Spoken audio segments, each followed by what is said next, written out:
Hey everybody, this is Beast. Welcome back to my channel. My name is ScottyAllenDay. Well, somehow my camera got glitched off. So today I'm talking about one huge person in the glorification of rock and roll. The guy that stepped across the boundary line from country music to rock and roll. I mean, you would have thought that he would have been part of jazz. So there's only so much somebody would know about rock and roll until they discover another key that created the great wonder of rock and roll. Somebody that kind of almost wrapped everything up, but was missing just a few things. So today I'm going to be talking about this person. I'm going to react to their very first hit that basically broke the door down to bring him into rock and roll. My reaction video towards this is going to be towards the end of the video. I'm going to talk a little bit about the history of him, and hopefully you guys will stay with me through the rest of the video. So this rock and roll icon has earned now one but two titles to his name. His music legacy is permanently embedded into the name of rock and roll. This man is known both as the godfather and the father of rock and roll. My friends, born in St. Louis, Missouri, in 1926, he is the oldest of the four fathers. Today's story is about the legendary Chuck Berry. He is, like I said, he is the oldest, but not by much, of the forefathers of rock and roll. This man is very important to this newly coined genre at this time. Chuck Berry started his musical career working at Berry's nightclub in the St. Louis Theater District. It is said that he used part of his salary at that time to invest in real estate.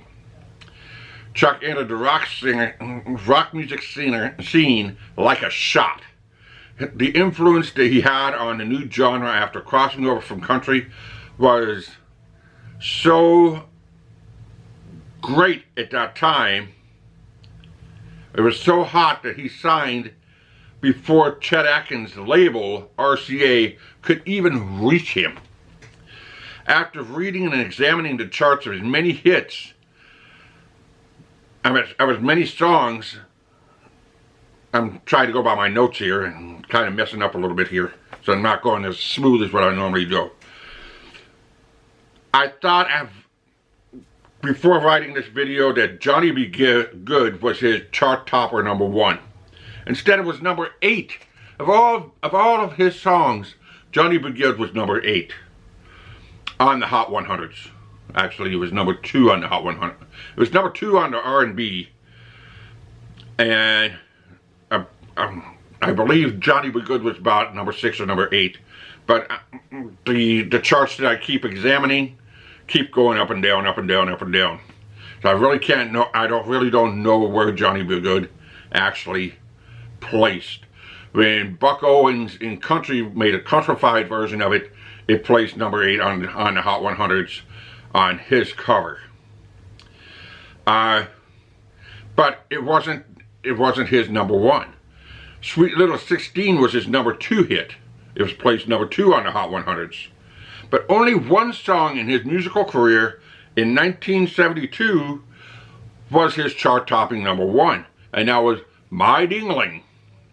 It's probably one of the funniest songs that you'd ever hear. It was meant to be a holiday song, but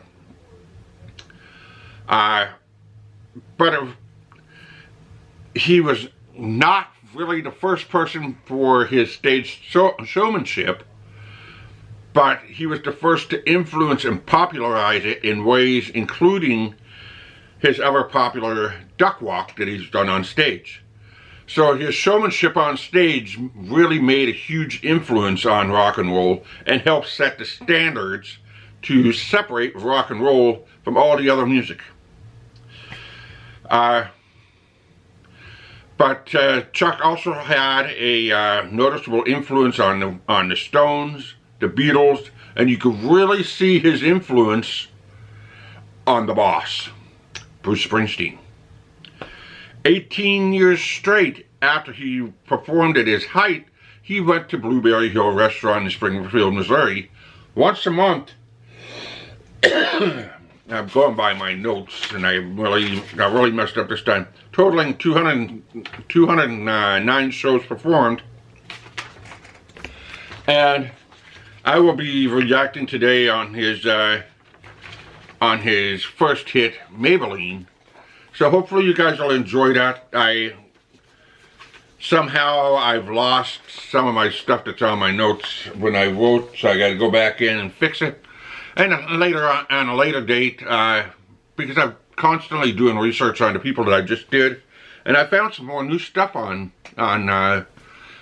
Chuck Berry by how many different people have covered for him, and his influence with other members of the Rock and Roll Society, and how big of an influence he had on just everybody in general. So this man has got something that's extraordinary. He starred in hundreds of Hollywood movies. His song Johnny Be Good has been covered hundreds of different times. I mean, wow. So today I'm going to be reacting to his first song, Maybelline, which I believe another country music singer also created a country version of Maybelline, and I got to find out who that is. And then once I start doing some of my country series, I will be bringing that in as well. So without further ado, let's start off with Maybelline and do a nice reaction video.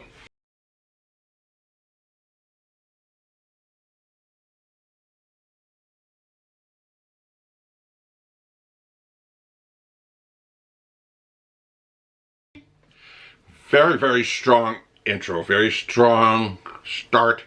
It's a bing, boom, boom, boom, boom, boom, boom, boom. It's, you can feel it. That's basically the way the rock and roll feel is. Extraordinary start.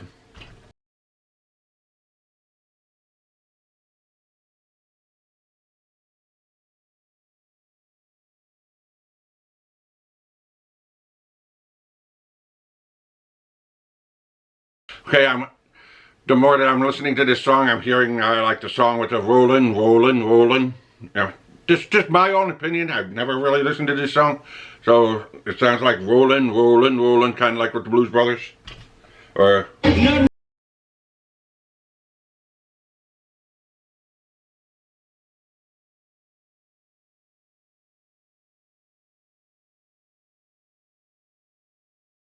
okay, I think this is probably where rock and roll starts taking the horns out and taking more of the jazz out. This is more of a club disco style, club beat.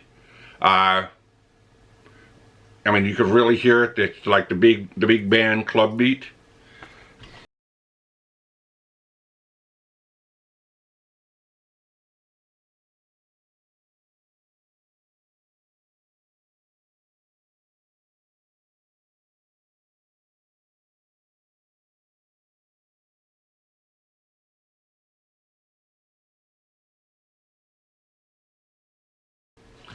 Okay, this is a fun song. I mean, if I were to teach somebody how to dance or teach somebody how to, how to swing, this would be extraordinary for somebody to be able to do that, or just somebody just trying to mainly get them into what the vibe of the drums and the guitar together is.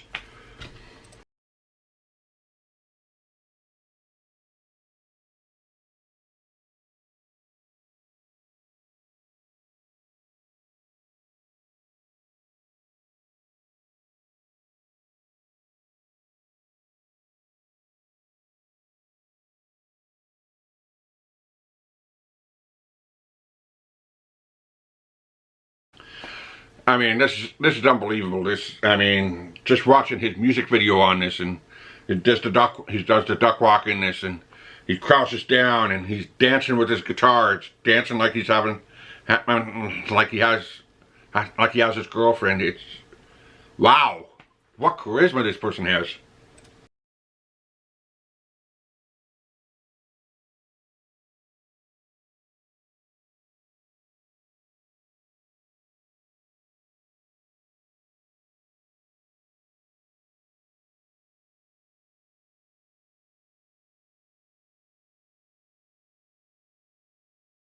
Okay, I don't know how anybody could be able to do splits on stage and still keep going.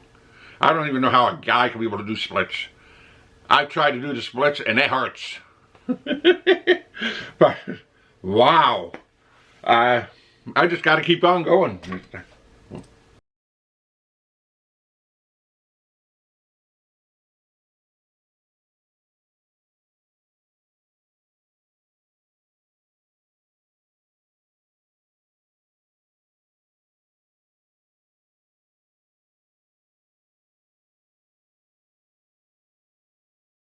So now he's doing a duck walk again. He's got his horns going. You really hear the big nightclub band feel. So you know that he's more into the nightclub rock and roll scene, because a lot of times they would actually have the horns there to be able to back up the guitar.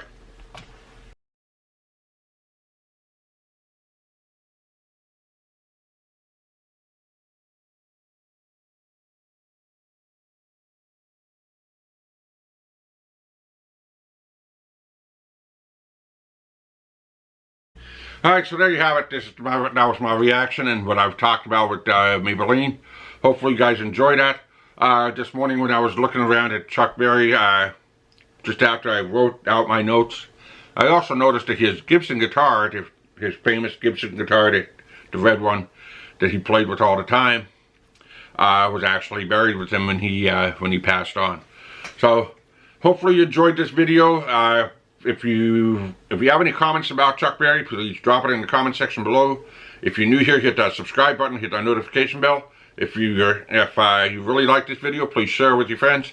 And you know what? Like always, keep on rocking.